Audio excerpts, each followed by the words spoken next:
Muito boa tarde, pessoal. Eu sou o professor Ciro Castro. Estou muito feliz de estar aqui no Opo Yoga. Fui convidado pela produção para conversar um pouquinho com vocês sobre Vedanta. Então, antes de mais nada, vamos fazer o nosso mantra para a gente começar nossa prática, nosso estudo com as bênçãos dos nossos professores. Mãos unidas por um instante. Inspire profundo. Om Sahana Bhavatu Sahanau Bhunaktu Sahaviryam Karavahai Tejasvinavaditamastu Ma Vishavahai. Om Shanti Shanti Shanti Harihi Om. Muito bem, gente. Como eu falei agora há pouco, sou professor Ciro Castro, trabalho com Hatha Yoga, trabalho com Vedanta. Agradeço a presença de todos. Quem não me conhece, quem já me conhece de outros locais. Nosso intuito aqui hoje é falar um pouquinho sobre o que é Vedanta, né? Os conceitos, a introdução sobre Vedanta.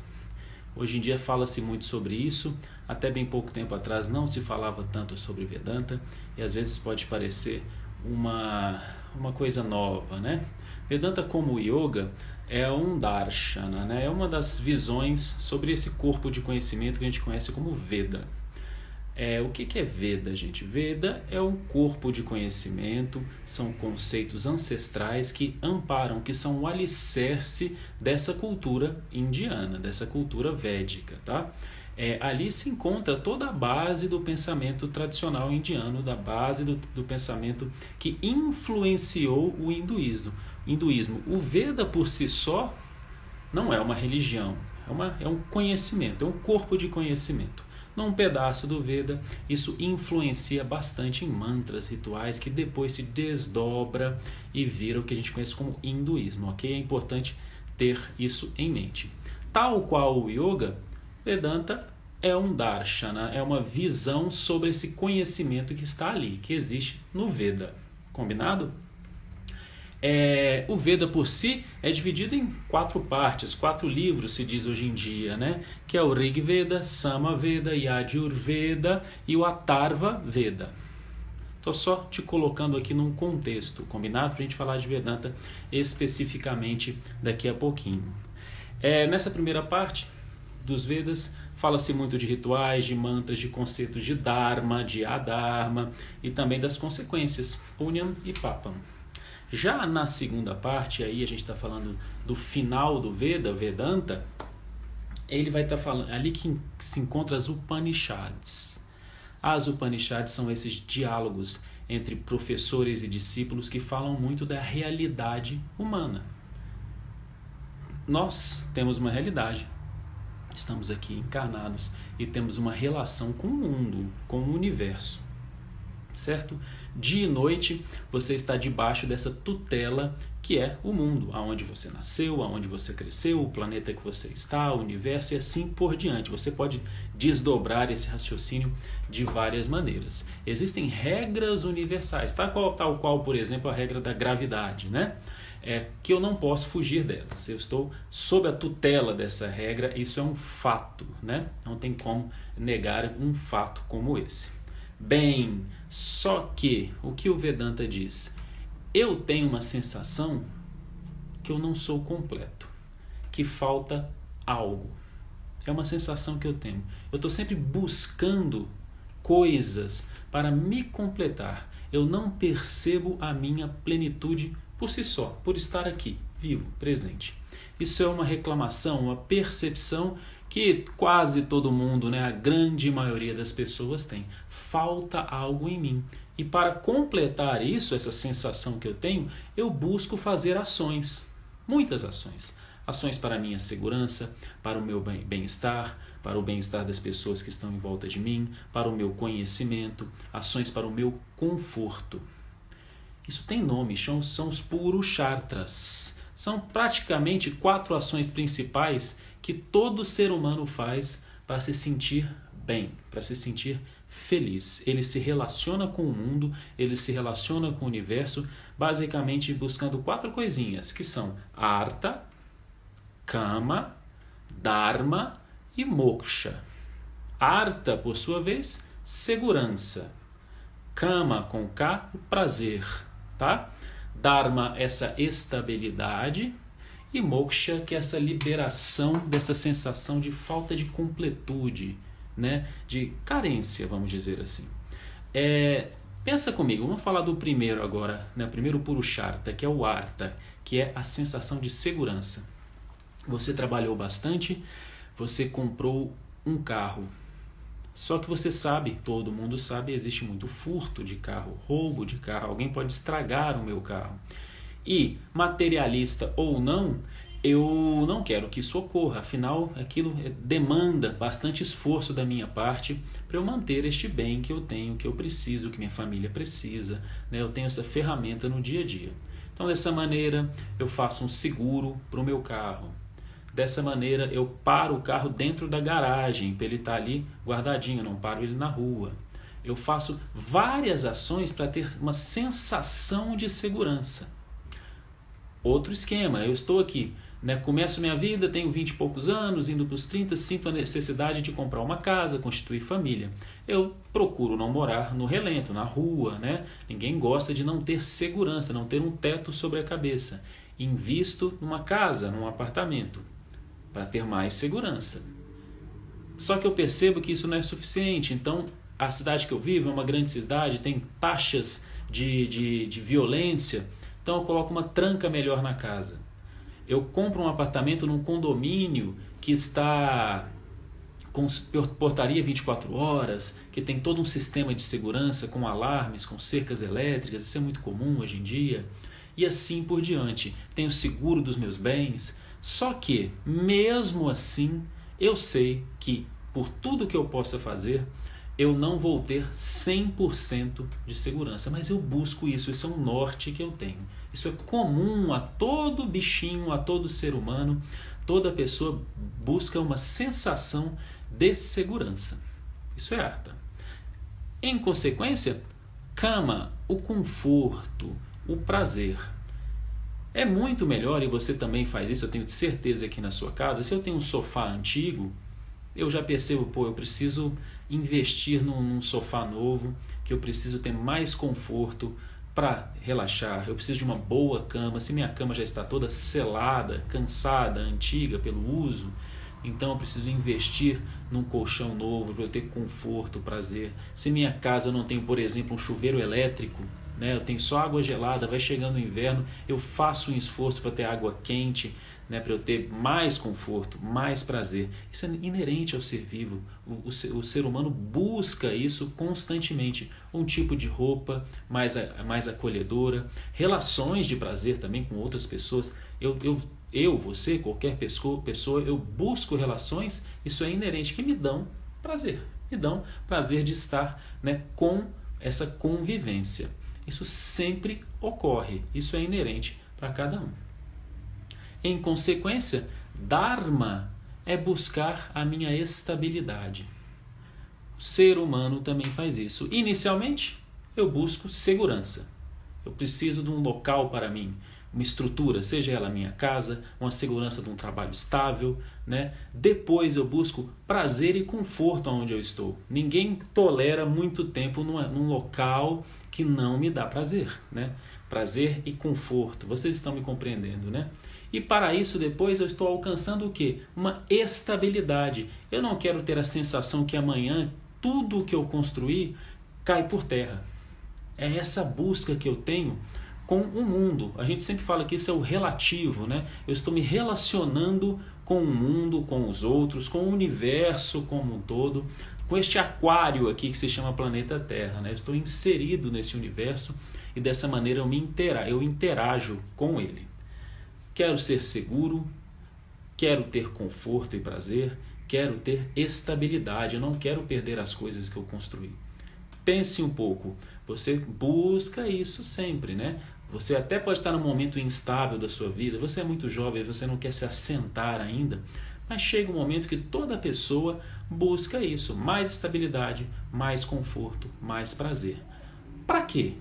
Para eu atingir Moksha, quarto Purushartha. Para eu perceber que eu sou livre, para eu perceber que eu não tenho mais essa sensação de infelicidade, de carência, de que falta algo para mim. É mais ou menos por aí este caminho que todo mundo percorre ou busca percorrer durante toda a vida.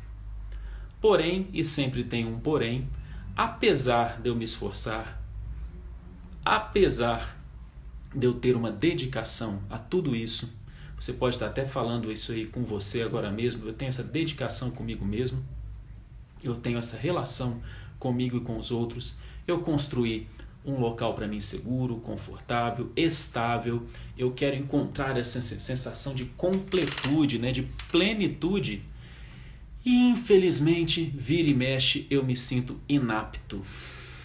Infelizmente, aqui e ali, eu desço, né, eu caio dessas percepções e percebo que o tempo todo eu estou tendo momentos bons, momentos ruins, uma sensação interna que essa troca que eu tenho com o mundo não ocorre, né? Não ocorre dessa maneira que eu gostaria. O que está acontecendo? Será que eu errei? Será que é um problema meu? Não é bem por aí. O Vedanta tem uma resposta para você. E essa é uma resposta interessante. O Vedanta fala o seguinte: não importa como eu vou me relacionar com o mundo e as ações que eu vou fazer com o mundo, eu sempre vou ter respostas que eu gostaria que ocorressem, diferentes que eu gostaria que ocorressem, ou o inesperado. Eu sempre tenho essas 3 respostinhas. Vou dar um exemplo para você. Você está estudando para o Enem. Você está se especializando para passar numa prova difícil, um concurso. E é claro, se eu tenho um concurso, um Enem, um vestibular aí na frente, é lógico que eu vou estudar, é lógico que eu vou me preparar e me dedicar para esta prova, né? Para esse desafio que eu tenho logo ali no fim do ano, daqui a uns meses. Porém, por mais que eu estude, por mais que eu acompanhe boas escolas, faça um cursinho, tenho toda uma estrutura em volta, eu não tenho certeza absoluta que eu vou passar, porque eu tenho uma concorrência. E todos têm o mesmo desejo, ou seja, todos querem passar no concurso, na prova, no vestibular, no Enem. E a diferença quando a concorrência é muito grande são décimos, né? Uma coisa muito disputada. Então, toda vez que eu faço um ato, uma ação como essa, eu me preparo muito bem, mas pode acontecer o que eu quero. Fui aprovado, que maravilha, fico feliz, toda a família faz uma festa. Não fui aprovado, vamos tentar de novo. Ou então ocorre algo que eu não esperava. Por exemplo, uma pandemia, que muda todo o espectro da brincadeira, né? Ninguém esperava. Alguém esperava uma pandemia há alguns meses atrás? Ninguém esperava, né? Era uma coisa que pode-se dizer que pouquíssimas pessoas estavam contando com isso. Então, se você analisar esse exemplo que eu dei, você pode, né, levar para coisas mais complexas ou para coisas simples do dia a dia, né? Coisas ocorrem do jeito que eu gostaria, do jeito que eu desejo. Coisas ocorrem, resultados das minhas ações ocorrem de maneira diferente ou então inesperada, ou seja, totalmente diferente. Por que que eu sofro então? Porque toda vez que eu faço uma ação, internamente eu fico com essa sensação que deveria acontecer exatamente o que eu queria. Eu fico com essa sensação que eu sou dono dos resultados e dos frutos das minhas ações. E aí vem o tal do sofrimento. Quando eu pego o meu carro e vou sair, eu moro em São Paulo, vou sair em dias normais, não em dias de pandemia e de lockdown, né? Vamos dizer assim, e eu encaro um trânsito muito pesado, eu me frustro, porque eu gostaria que eu saísse e não houvesse trânsito. Mas isso em São Paulo é improvável, né? No horário normal do dia a dia. Mas mesmo assim eu fico nutrindo esse desejo dentro de mim, e a gente vê nas grandes cidades pessoas até perdendo a linha, né, dirigindo por aí, buzinando, ficando bem louco no trânsito. Por quê? Porque não teve uma resposta adequada ao desejo. Turma, se todo mundo tivesse a resposta adequada ao desejo, à ação, né, ao fruto do que ele está dedicando, nenhum campeonato terminaria, né, se não fosse empate. Toda torcida quer ganhar. Né? Então, isso não faz sentido. Isso é uma ilusão, uma relação que não tem muito foco, que não tem muito visão objetiva. Eu preciso entender isso. Ao perceber isso, eu vou desenvolvendo a maturidade que o Vedanta fala. Eu vou desenvolvendo esta percepção que a minha felicidade, então, não deve vir da minha relação com o mundo. Por quê? Porque eu me relaciono com o mundo e não tenho exatamente aquilo que eu quero nesta troca. Eu fiz tudo para não ter algum problema em relação ao carro que eu comprei. Eu paro dentro da garagem, eu tenho seguro e tudo mais. Roubaram o meu carro. Eu fiz tudo para ter conforto, comprei isso e aquilo.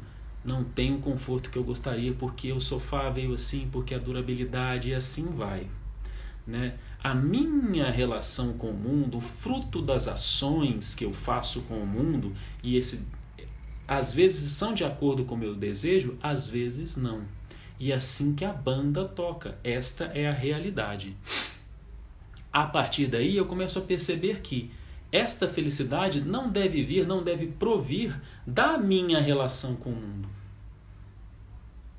Ela deve ser inerente à minha existência. Veja bem, eu me relaciono com o mundo através dos meus olhos, do meu nariz, da minha boca, da minha pele, do meu ouvido. Eu olho no espelho e vejo a minha estrutura. Eu faço ações no mundo com a minha perna, com os meus braços e mãos, né? E assim por diante. Eu me identifico com isso, com esse corpo aqui e com essa estrutura que eu tenho. Porém, essa estrutura está se transformando o tempo todo. Se eu não entendo isso e me identifico o tempo todo, eu olho para o meu rosto aqui agora na telinha que eu estou me vendo e já não vejo o mesmo Ciro, porque os anos estão passando. E, desculpa falar assim tão diretamente para você, você está envelhecendo. Isso você está mudando. A velocidade que você tinha, você não tem mais, as respostas não tem mais, a reação mental não é mais a mesma com o passar dos anos e assim por diante. É um processo natural de envelhecimento. Eu posso até envelhecer bem, mas eu envelheço, não tenho o que fazer. O Ciro de 6 anos de idade é diferente do Ciro de 42 anos de idade.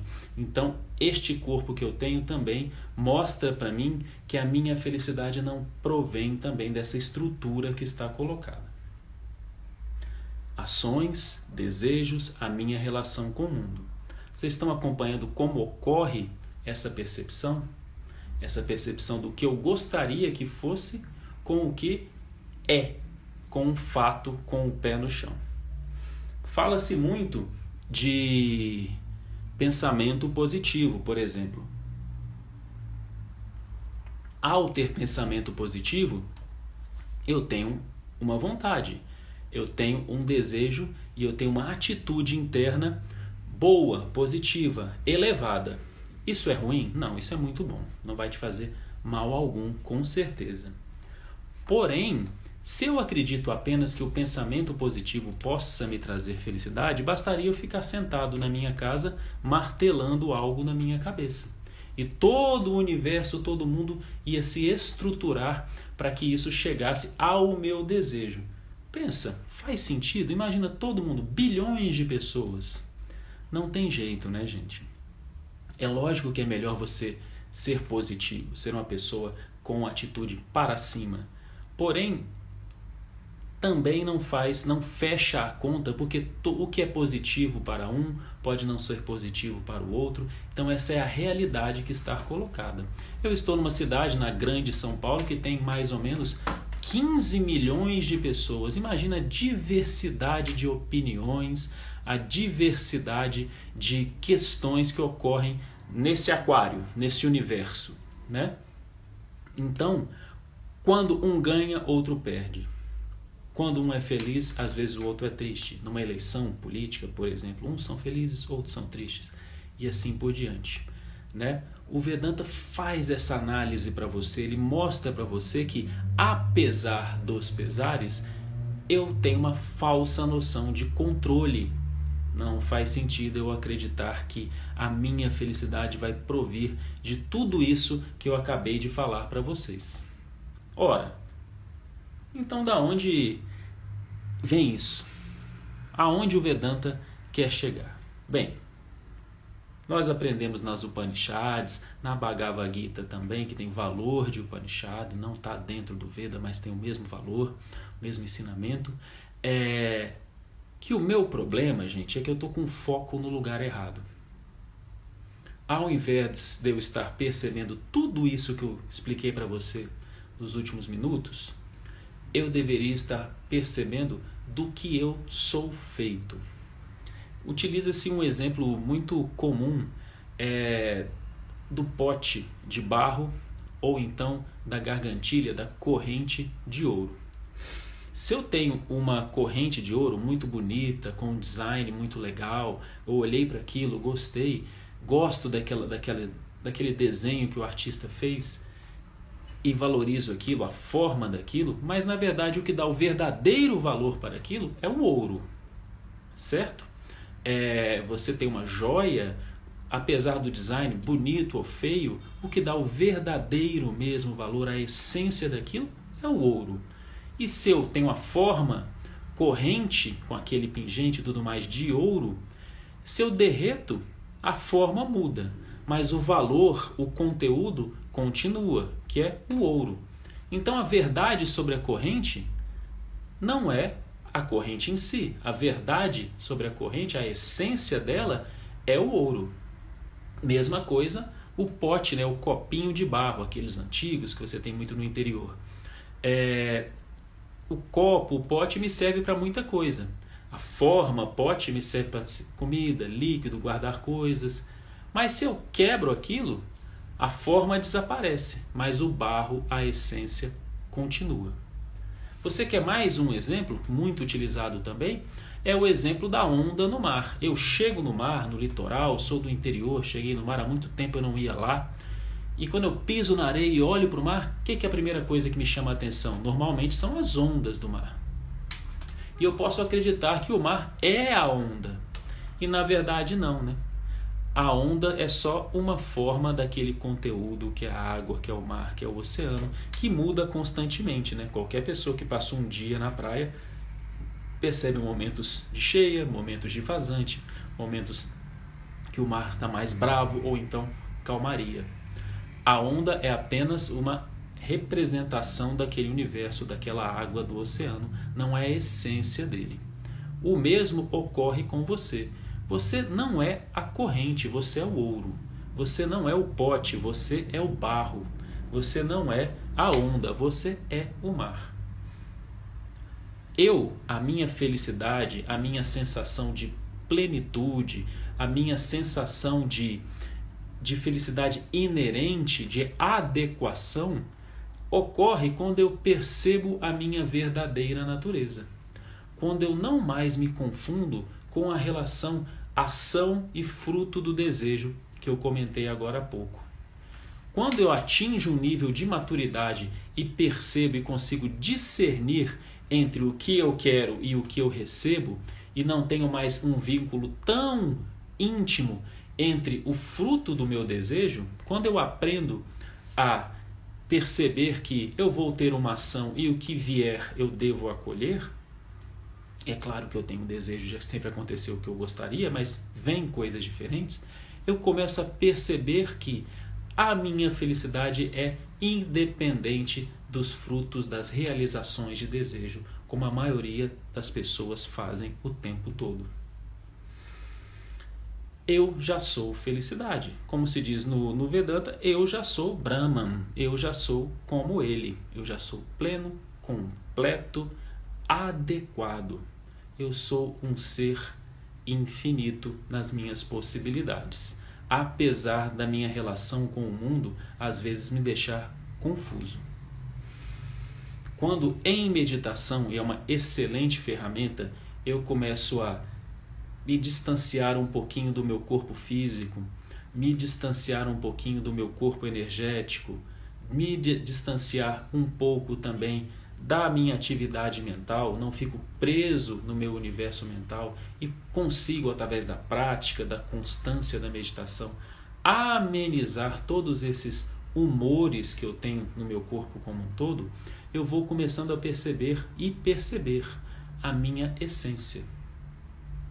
Vou começando a perceber o que está por trás de tudo isso que eu acabei de falar, como base, como alicerce para a minha existência.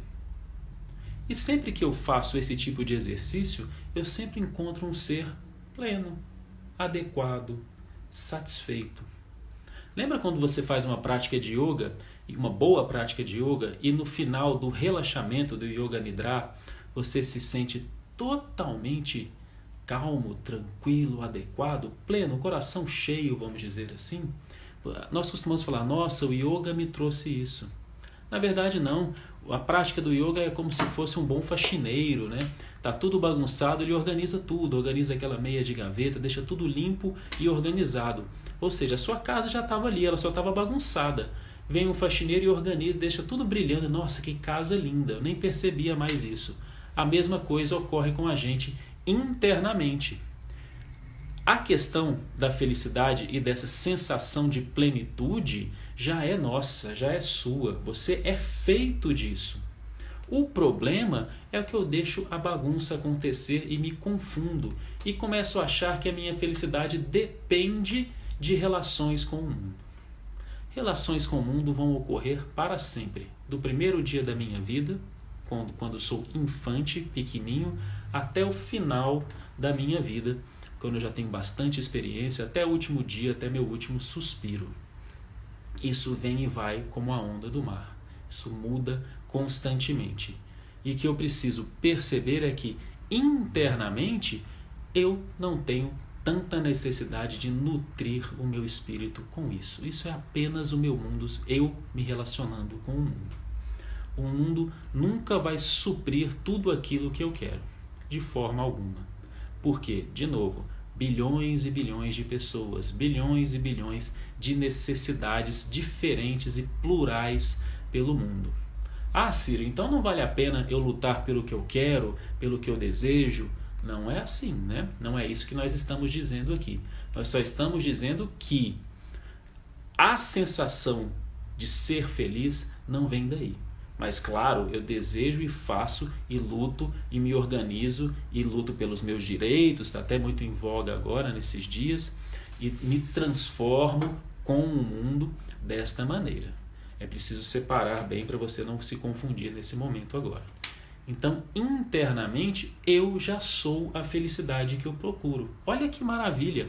Swami Dayananda falava isso e é muito interessante. Ele falava, eu tenho duas coisas para lhe dizer. Você é o problema, mas você também é a solução. O que ele queria dizer com isso?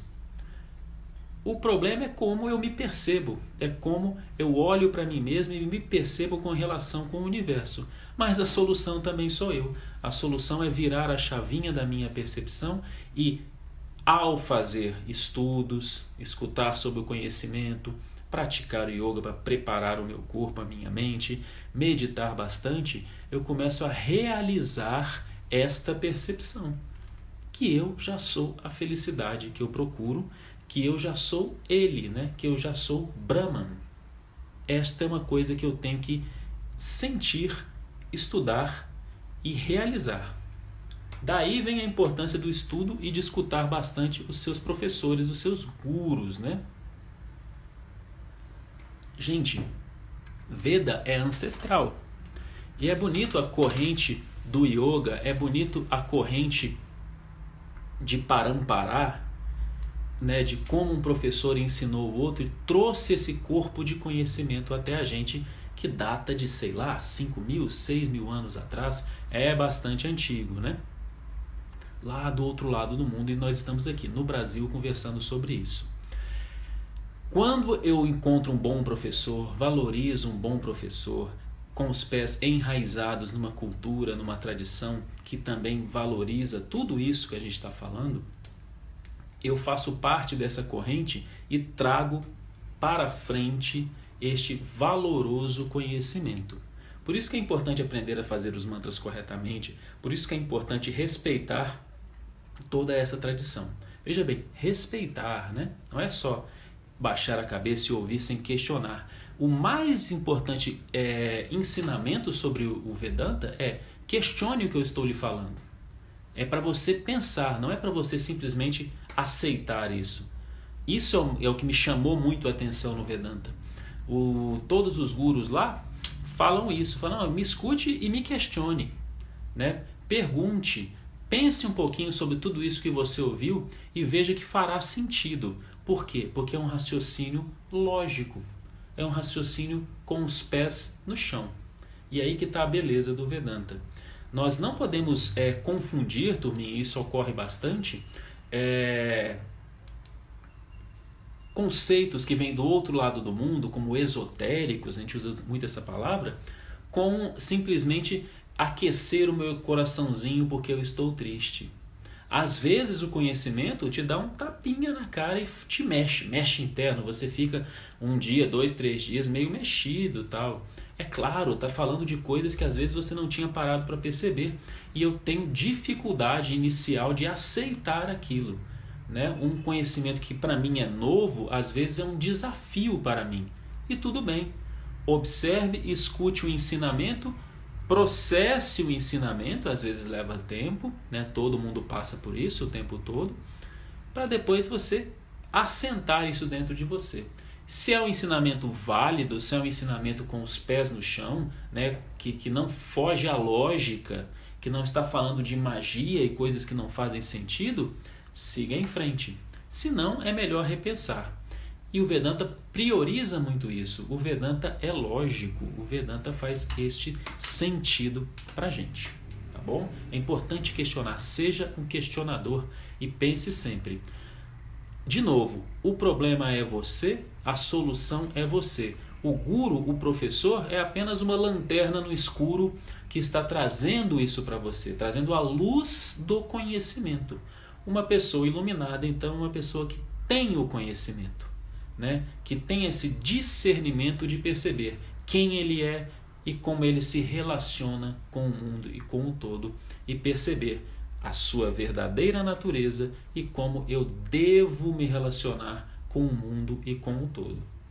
O Vedanta simplesmente é uma cartilha falando do ser humano e das suas características e como ele deve perceber quem ele realmente é, e não fazer essa confusão de eu só vou ser feliz se um dia eu tiver aquele carro, eu só vou ser feliz se algum dia eu me relacionar com aquela pessoa, eu só vou ser feliz se isso ou aquilo, se eu tiver aquele relógio, aquele apartamento, ou se eu fizer aquela postura no yoga. Aí você vai desdobrar esse raciocínio aí, né, da maneira que lhe convém.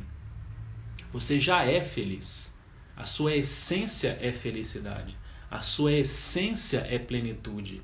E essa é uma percepção que o Vedanta vai trazer para você a partir do momento que você estudar sobre o tema, ouvir mais sobre o tema, meditar sobre o tema.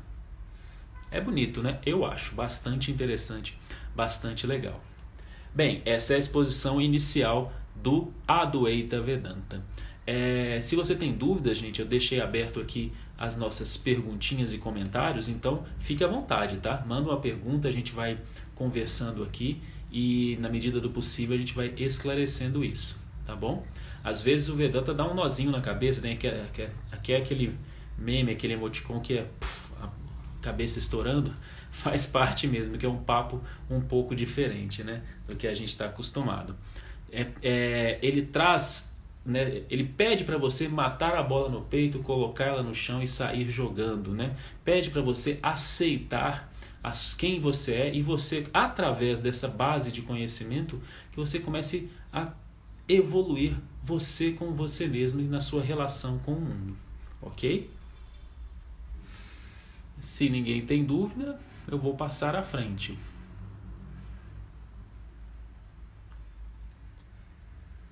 Bem, vamos recapitular então, vamos falar sobre tudo isso que nós falamos de maneira um pouco mais rápida, para que você não fique confuso. O Vedanta é diferente do Yoga? Sim e não. O Vedanta Ansfer, não sei falar seu nome, mas o Vedanta é um darshana. Existem 6 escolas do pensamento indiano que olham para esse corpo de conhecimento que é o Veda, que aqui no Brasil a gente chama de Vedas, né? Esse corpo de conhecimento, esses livros, vamos dizer assim, que naquela época não tinha livro, né? Nós estamos falando de muito tempo atrás, são a base do raciocínio do que a gente chama de védico, de indiano, né? De hindu. Existem essas escolas de pensamento que olham, que são ponto de vista e que trazem o conhecimento ali, né? Ancestral. Um deles é o Yoga, outro é o Vedanta, e você tem mais 4, que são os principais. Então, eles têm pontos, né, que convergem, mas depois tem pontos que divergem. Vamos falar assim, colocando aspas, tá? É como se fossem escolas de filosofia sobre os Vedas, sobre esse tema. Aspas aí, tá, gente? Ok? Então, é um paralelo, né? São conceitos paralelos que estudam os Vedas. Aqui, a Luísa Possani, dúvidas eu não tenho, mas na hora de colocar em prática é difícil demais. Ninguém falou que ia ser fácil, né? Essa promessa a gente não fez. É até bom que seja complicado, é até bom que inicialmente eu me sinta instigado, sabe, Luísa, para que eu possa, né, me mexer, né? Então, quando eu tenho esse tipo de estímulo, né?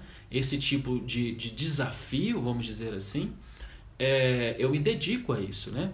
A mesma coisa, vou fazer uma analogia, eu vou começar a praticar algum esporte, começar a praticar alguma coisa que eu não sabia, vou estudar matemática aplicada. Inicialmente é sempre muito complicado, mas se eu tenho uma dedicação, tudo vai se alinhando. Com certeza o ensinamento do Vedanta e do Yoga leva um tempinho a mais para eu compreender, isso é bom. Porque eu estou acostumado com um tipo de relação, um tipo de pensamento. Mas é tudo questão de prática, tá?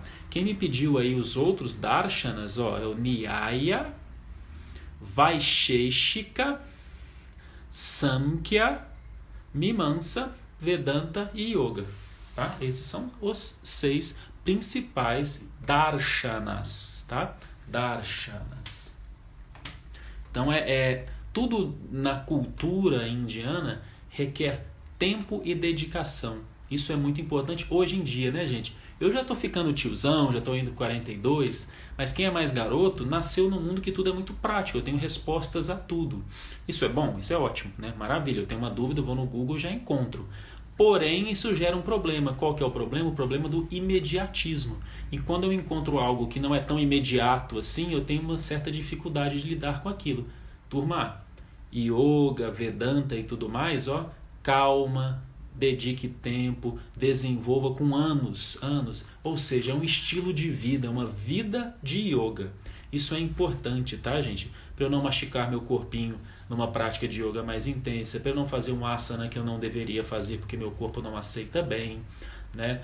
Internamente também, para eu não ter machucados psicoemocionais e assim por diante, né? O yoga não é uma coisa, o Vedanta não é uma coisa, um estudo para acontecer em 1, 2, 3 anos. É um estudo para a vida toda. Aqui atrás de mim está a Bhagavad Gita, a versão da Glória Herrera, da tradução dela e comentários dela. São livros que você vai ler e reler, e vai sempre fazer sentido. Por quê? Porque você está em transformação, você está sempre mudando. Pouco tempo atrás você não era mãe, agora você é. Há pouco tempo atrás você tinha papai e mamãe, infelizmente um deles vai falecer e assim é a vida, e assim por diante, você muda de emprego, você muda de cidade, então você como ser humano, né, a sua relação com o mundo vai se transformando também. Então a percepção destes conceitos é sempre longa, é para sempre, não tem um objetivo final, né, nesse sentido, né, de estudo. Eu preciso desenvolver dessa maneira, calma, devagar, estudando constantemente, praticando constantemente, eu evoluo. Por isso que pode parecer difícil, mas depois com o tempo tudo vai se encaixando e a ficha cai, né? Eu tenho a percepção e o discernimento disso. A Monique está perguntando aqui, existem asanas que não é bom para a gente, olhando individualmente? Claro. Monique, com certeza, né? Imagina que você tenha Essa pergunta é boa, tá, Monique? Apesar de ser não é bastante Vedanta, mas com certeza é uma pergunta excelente. Porque é claro que numa prática de yoga, Eu faço um trabalho para desenvolver meu corpo, minha força, minha elasticidade, minha resistência. Porém, o objetivo do yoga não é ser super alongado, o homem elástico que faz coisas do Circo de Solé. Isso não é uma verdade, isso pode te lesionar, machucar de uma maneira até mais grave, dependendo da situação. É importante eu sempre fazer a relação de qual é a minha realidade física, qual é a realidade da prática que eu estou fazendo. Um bom professor de yoga tem consciência disso. Você tem tipos de anatomia que aceitam coisas e outros não aceitam. Então, o que é bom para o João, às vezes não é bom para a Maria. Eu tenho que entender isso. Forçar a barra só para me encaixar dentro de um asana pode ser e deve ser bastante arriscado. Por isso que eu tenho que procurar bons professores. Fica um alerta até para vocês. Se você está com um professor que está forçando muito a barra, te empurrando com muita força dentro de algumas posturas, pense duas vezes, tá? Calma, não é bem por aí, né? Você pode estudar bons livros de anatomia aplicada ao yoga ou não. Cada corpo uma história, cada corpo uma realidade, faixas etárias distintas, né? Não é o objetivo do yoga me torcer todo e virar um pretzel, né? Isso é só para a minoria das pessoas que tem um corpo que aceita isso, né? Ok, Monique?